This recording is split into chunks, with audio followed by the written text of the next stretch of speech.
Aya basi reka twongere tubaye ikaze kandi tubifurize ibihe byiza mwese mukurikirana Satya TV ndetse na Rwagakoco Live TV at the same time mumeze mutabari mu majyepfo amajyaruguru iburasirazuba n'iburengera azuba. You are my friends muri abakunzi bakadasohoka kandi rwose niba utarakanda subscribe yikandu kandi like usigaho comment kugira ngo tujye twibanira 5 kuri 5 umunsi ku munsi. Uyu munsi rero twagarutse ku ndimi z'amahanga ariko turagerageza kugenda tuzishyira no mu Kinyarwanda. Izi ni impanuro rero cyangwa inama rwose iyo utaganiriye burya ngo n'abakuru burya ngo ntago ugira icyo umenya. Umugani wa Kinyarwanda baravuze ngo utaganiriye na se ntamenya icyo sekuru yasize avuze. Rero nkuko byakemutse ibintu byose isi yamaze kuba umudugudu rero tugiye kubabera ba uncles tubabere n'aba auntie. Never shake hand while sitting. Iyo bavuze ngo never shake hand igihe wicaye cyangwa se ntuzahana ikiganza n'umuntu ngo uzunguze mu gihe wicaye, biba bishatse kuvuga iki? Ngira ngo umujya mubona abagabo buryo basuhuzanya ukabona rwose bara ibiganza barumva ni imitsi. Icyo gihe rero baravuga ngo never shake hand while sitting, ntuzakore biriya bintu igihe wicaye hasi. Icya kabiri baravuga ngo never talk bad about the food when you are the guest. Ntuzigere uvuga ibiryo nabi mu gihe rwose utigeze cyangwa se mu gihe uri umushyitsi cyangwa watumiwe. Never talk bad about the food when you are the guest. Ntuzigere uvuga ibiryo nabi mu gihe uri umushyitsi. Icya gatatu rero baravuga ngo don't eat the last piece of something you did not buy. Ntuzigere urya akantu kanyuma cyangwa se ibisigaye ku bintu utigeze ugura.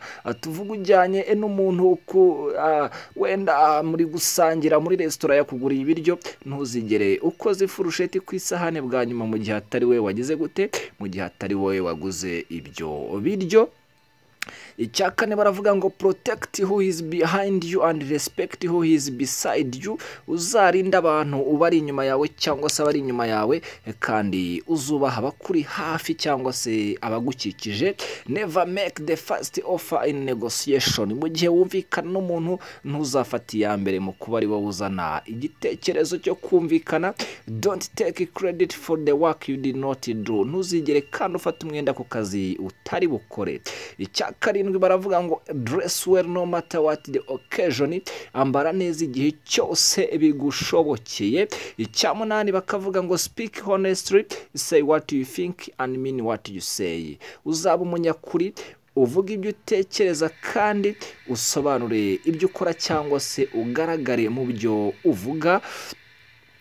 Cyenda bakavuga ngo ask more than you answer. Uzabaze cyane kurenza ibyo uzasubiza.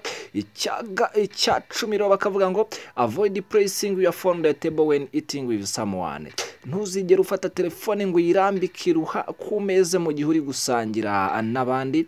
Icya cumi na kabiri rero bakavuga ngo listen, smile and most of all make eye contact.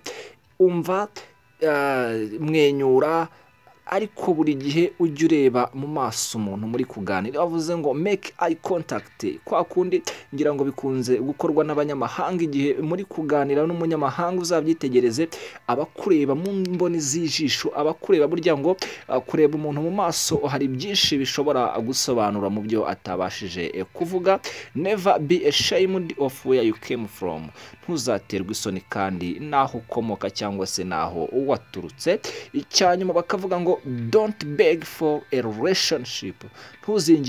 Ntuzingingire umuntu ukugukunda cyangwa se rwose ntuzasaba umuntu kugira gute kugukunda. Yes guys, reka tubashimire cyane kandi turabakunda rero. Muri abakunzi bakadasohoka, muri abambere, muri abagaciro, muri inkingi za mwamba. Nyagasana akomeze kubahaza ibyiza byose mwifuza. Ciao ciao, turabakunda, bye bye.